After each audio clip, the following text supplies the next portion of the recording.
I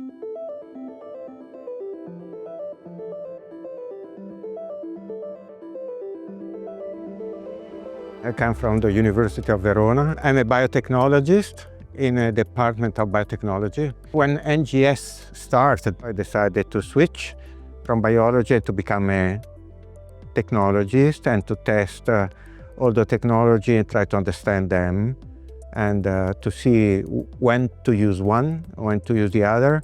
We like to understand what we are doing, and every single step, when possible. We still like to interact with companies and understand the projects and to test them in order to then tell my colleagues what I think about a certain technology.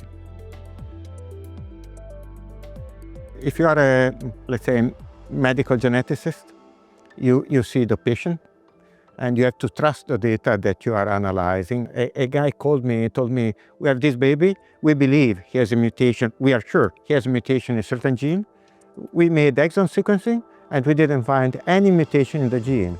It's not that every kit is covering every gene in the same way, and so it may be that region was not properly covered, and actually that was the case.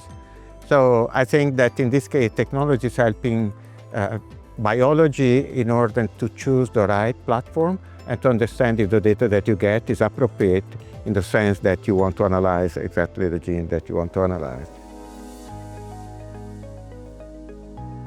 This is part of my mission. When Illumina proposed me to test the new kit, of course I said yes. I'm very happy to give my evaluation to the company and also to give my evaluation of the product to my colleagues.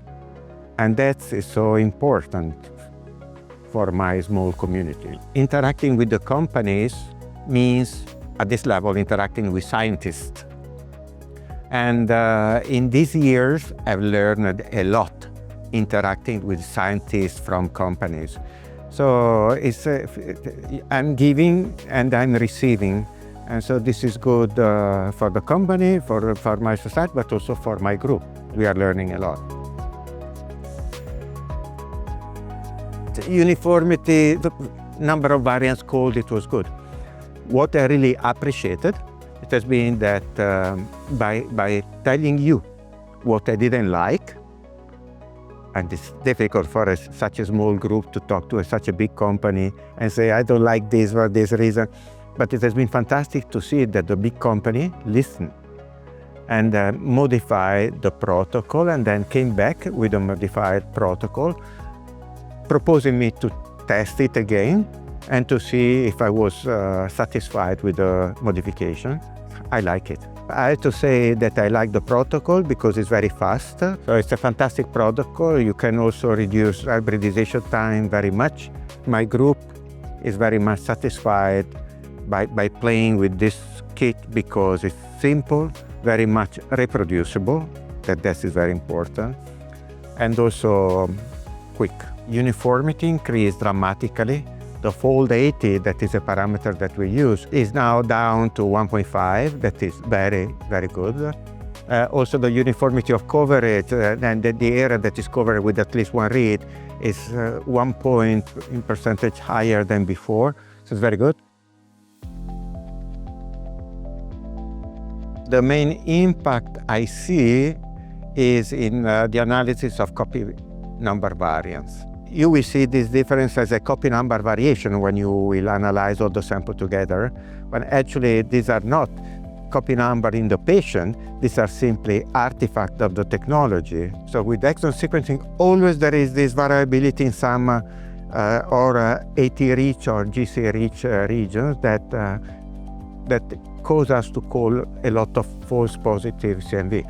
Having a reliable kit that is reproducible in terms of uniformity of capture allowed us to reduce the false positive for this kind of variants.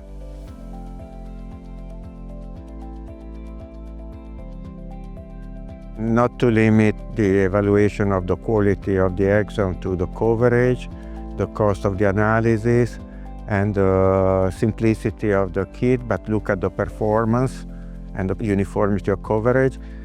The quality of the mapping, that is depending on the fragment size.